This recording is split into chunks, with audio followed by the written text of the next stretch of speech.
Pois é. Vamos para as informações do Flamengo. Galera, é o seguinte, vou começar falando sobre essa nota oficial do Flamengo. É uma nota muito grande. Ontem a gente trouxe uma informação do site UOL dizendo que a dívida do Flamengo aumentou e o Flamengo hoje emitiu um comunicado enorme, repito, desmentindo as informações do UOL, dando uma amenizada, na verdade, dizendo que o problema não é tão sério assim. Eu vou ler, na verdade, só o primeiro pedaço da nota, porque eu acho que a gente precisa ser justo, né? Se a gente leu aqui parte da matéria do UOL, vamos ser justos também com o Flamengo e ler a parte da nota oficial do Flamengo. Recentemente foram divulgadas informações parciais da imprensa que distorcem a real situação financeira do Flamengo. Essas informações consideram apenas parte dos números, sem oferecer uma visão ampla e precisa do cenário financeiro do clube, que hoje se encontra em seu melhor momento histórico, com uma solidez e saúde financeira inquestionáveis. Galera, a nota é muito grande, eu não vou ler a nota toda, mas tem um cara que, quando o assunto é finanças de clube, eu paro para ler ou escutar ou ouvir. O nome dele é César Grafietti, economista, o cara sabe muito. E ele fez um rápido resumo desse momento financeiro do Flamengo. Lá no Twitter dele ele disse: aumento por investimento, aí atletas e terreno para a construção do estádio próprio, elimina momentaneamente a folga financeira, o clube segue com superávit operacional, aparentemente se ajusta até o final do ano. E ele complementa ali, botando uma observaçãozinha, ele bota: não há motivo para pânico, só precisa saber se comunicar corretamente. Agora, que bom que alguém alerta sobre isso. Independentemente da gravidade, hoje os clubes se arrebentam aos poucos. O torcedor estar atento é fundamental para evitar riscos. E eu concordo com ele. Eu acho que hoje, por exemplo, sempre que eu converso sobre Flamengo com alguém, eu sempre falo assim: o Flamengo não tem chances de voltar a um passado terrível, financeiramente falando, aquele passado que o presidente vem a público e diz: acabou o dinheiro. Isso não vai acontecer. Primeiro, a torcida não vai permitir isso. A torcida fica muito em cima. Segundo, os conselheiros não vão permitir isso, porque tudo tem que ser aprovado no Conselho Deliberativo. E independentemente de quem esteja mandando na gestão, quem seja o presidente, os conselheiros eles são muito pró-Flamengo. Não tem isso, porque eu apoio tal presidente, então vou aprovar algo que tenha um risco muito grande para a saúde financeira do Flamengo. Não, isso não vai acontecer. Então, acho que para esse passado horrível aí, o Flamengo não volta. Porém, tem que tomar cuidado e tem que ficar em cima, como disse o César Grafietti aqui. Mudando de assunto, vamos falar de futebol, porque o zagueiro Léo Ortiz do Flamengo foi convocado pelo técnico Dorival Júnior para a seleção brasileira. E não só ele. A CBF comunicou o seguinte nesse sábado: o zagueiro Léo Ortiz do Flamengo e o atacante Gabriel Martinelli do Arsenal foram convocados nesse sábado para a seleção brasileira, que enfrenta a Venezuela na quinta-feira, dia 14, em Maturim, e contra o Uruguai no dia 19 em Salvador, pelas eliminatórias para a Copa do Mundo de 2026. Eles foram chamados para substituir Rodrigo e Éder Militão, ambos do Real Madrid. Os dois atletas se lesionaram na partida do clube na manhã desse sábado pelo Campeonato Espanhol e por isso não poderão integrar a delegação da Amarelinha neste mês. Inclusive, a situação do Militão preocupa demais, cara. Ele vai ter que passar por cirurgia, não é algo simples, muito pelo contrário, melhoras para ele, e agora o Léo Ortiz entra na vaga dele. Então, ao que parece, Léo Ortiz pegou a vaga de titular do Fabrício Bruno no Flamengo e agora pega a vaga na seleção brasileira também do Fabrício Bruno, porque muita gente esperava que o Fabrício Bruno fosse ser chamado. E por falar em Léo Ortiz, Fabrício Bruno, vamos falar da preparação do Flamengo para pegar o Atlético Mineiro nesse domingo. Luiz Araújo, confirmado, relacionado, uma baita notícia para o técnico Felipe Luiz, vai ter uma boa opção no banco de reservas para o decorrer do jogo. Ele não vai ser titular, já adianto isso para vocês. Ainda bem, né? Porque está atuar desde setembro, são quase 2 meses aí sem jogar, e o Luiz Araújo pelo menos retorna antes do previsto até. Então, parabéns ao atleta pela recuperação rápida, parabéns ao departamento médico do Flamengo, aos atletas envolvidos, fisioterapeutas, enfim, todo mundo que esteve envolvido na recuperação desse jogador que estava jogando muita bola antes de se lesionar, era titular absoluto. O Felipe Luiz ele só tem uma dúvida, e ele montou o meio-campo que eu montaria, tá? O que ele esboçou hoje, vamos lá. Rossi no gol, Wesley, Léo Ortiz, Léo Pereira, Alexandro. E aí ele botou o meio-campo com Everton Araújo, Pulgar, Gerson e Arrascaeta. Era o meio-campo que eu escalaria, eu falei isso aqui para vocês no vídeo de ontem. Inclusive lá no SBT Sport Rio também disse isso. E no ataque ele tem uma dúvida, Bruno Henrique ou Michael ao lado do Gabigol. O Bruno Henrique sai na frente por conta da estatura dele, a bola aérea, ele é muito bom na bola aérea. E o Felipe Luiz ele tem esse receio da bola aérea do Atlético Mineiro. E o Bruno Henrique é bom, tanto defensivamente quanto ofensivamente, a gente sabe disso. Mas, independentemente da bola aérea, eu colocaria o Michael, vou ser sincero. Acho que o Michael deu muito certo no jogo contra o Atlético Mineiro, no jogo de ida da final da Copa do Brasil, domingo passado. Eu manteria o Michael e deixaria o Bruno Henrique para o segundo tempo. Mas não é nenhum absurdo, muito pelo contrário, se ele começar com o Bruno Henrique e deixar o Michael como opção. Independentemente da escolha dele, para mim será uma boa escolha. E eu acredito muito no título do Flamengo nesse domingo. Primeiro, o placar, 3-1, a gente não pode esquecer esse placar, deixar de lado. Segundo, não é só o placar, é a forma como o Flamengo vem atuando. Fazer 3 gols de diferença nesse Flamengo hoje é uma tarefa extremamente difícil.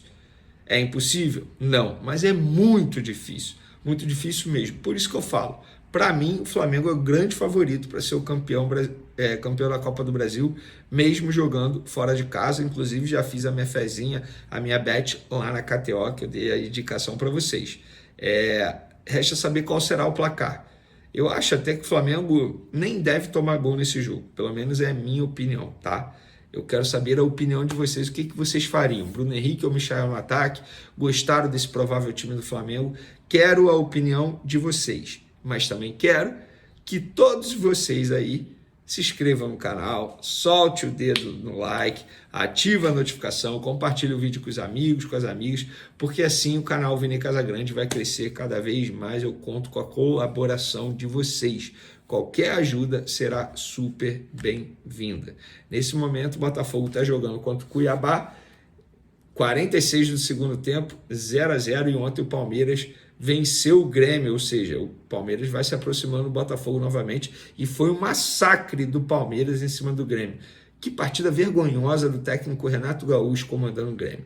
Vamos para as informações. Eu vou começar falando sobre a dívida líquida do Flamengo, que aumentou de 395 milhões em 2024 e chega a 562 milhões de reais.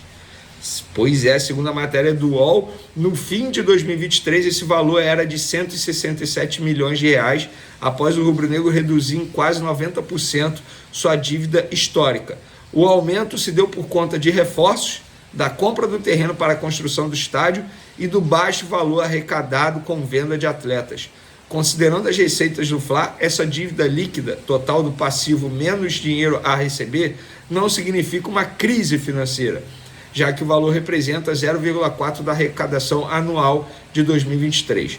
A compra de De La Cruz, 90 milhões de reais à vista, e do terreno, 147 milhões de reais à vista, geraram uma redução enorme no caixa do clube.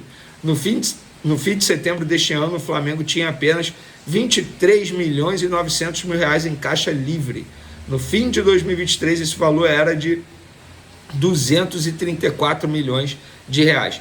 A maior parte da dívida é por compra de jogadores, 363 milhões de reais. Desse total, 207 milhões têm de ser pagos em até um ano. O próximo presidente do Clube Carioca terá uma situação mais apertada de finanças, apesar de estar longe de ser uma crise financeira. Resumo da ópera, tá? Após lermos essa matéria do UOL, o próximo presidente do Flamengo não vai ter muito dinheiro para fazer contratações. Terá que vender jogadores, e muito. É só um resumo para vocês aí. Então, pessoal, cuidado com essa campanha de que vamos construir o estádio a qualquer custo. Não é assim.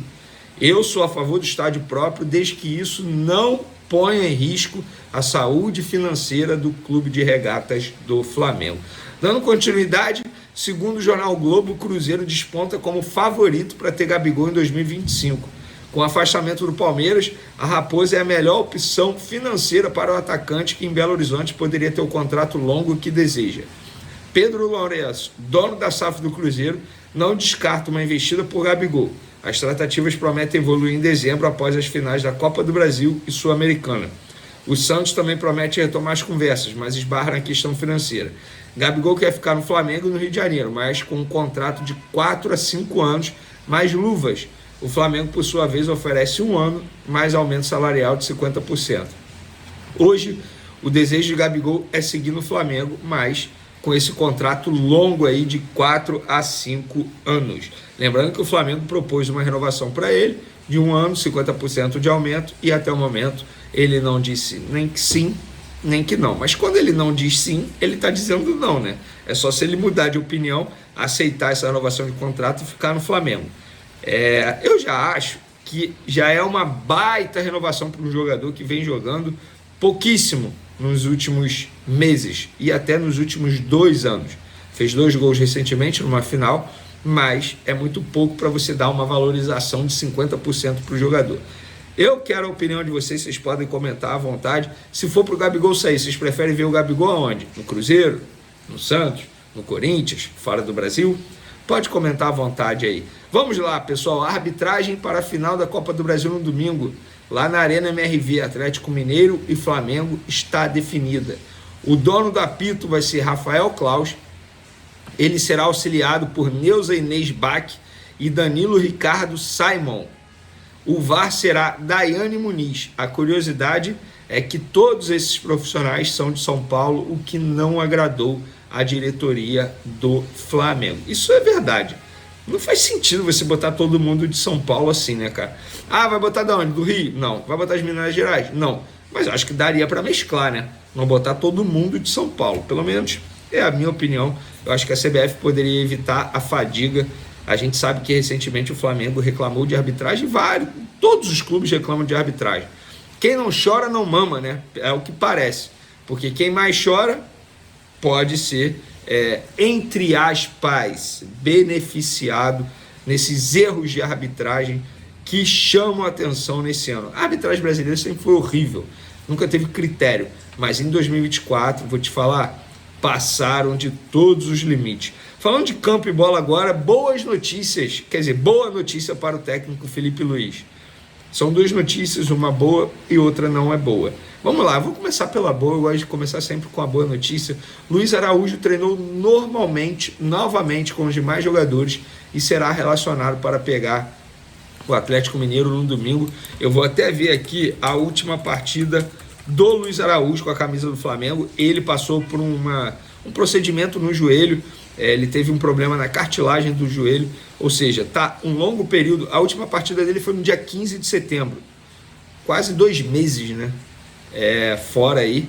Boa notícia, eu acredito que fique como opção, até por conta desse longo período inativo sem entrar em campo, mas é uma baita opção no banco de reservas. O Gonzalo Plata, que foi titular no jogo de ida, seria, digamos, um reserva imediato do Gonzalo Plata. Na outra ponta, podemos dizer assim, tem Michael, tem Bruno Henrique.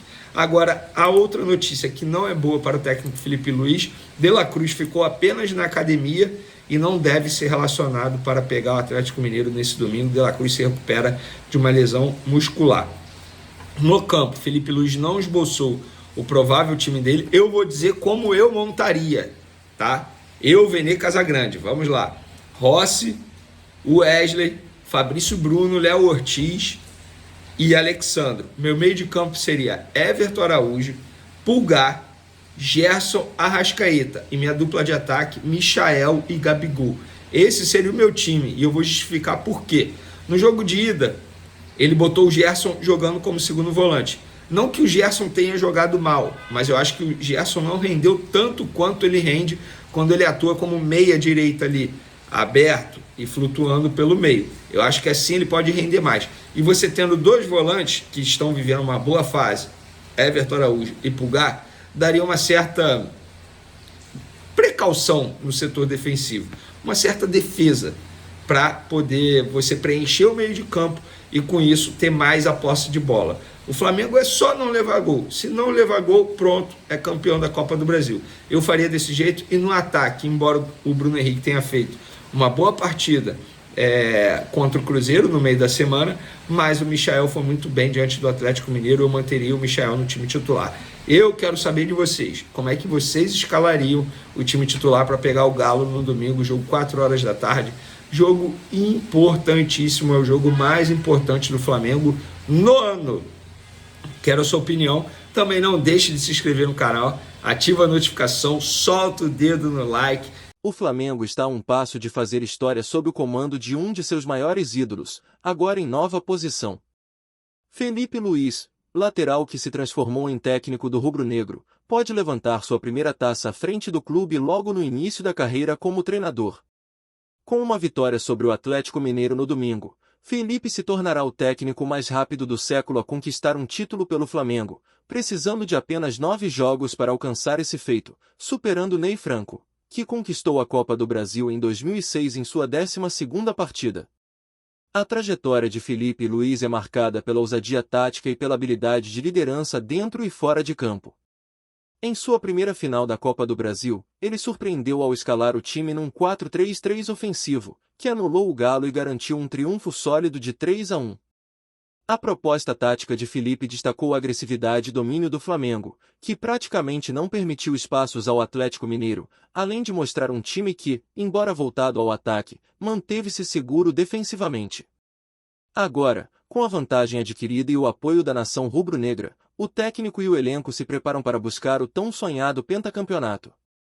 Em comparação com Ney Franco, que assumiu o Flamengo em uma fase difícil e com elenco limitado, Felipe tem ao seu dispor um time de estrelas e recursos.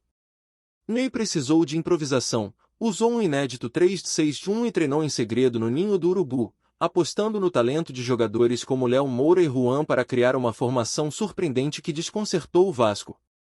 Já Felipe trouxe seu toque de modernidade e uma leitura tática que renovou o estilo de jogo do Flamengo, focando na intensidade e nos ataques rápidos que já estão dando resultado em campo.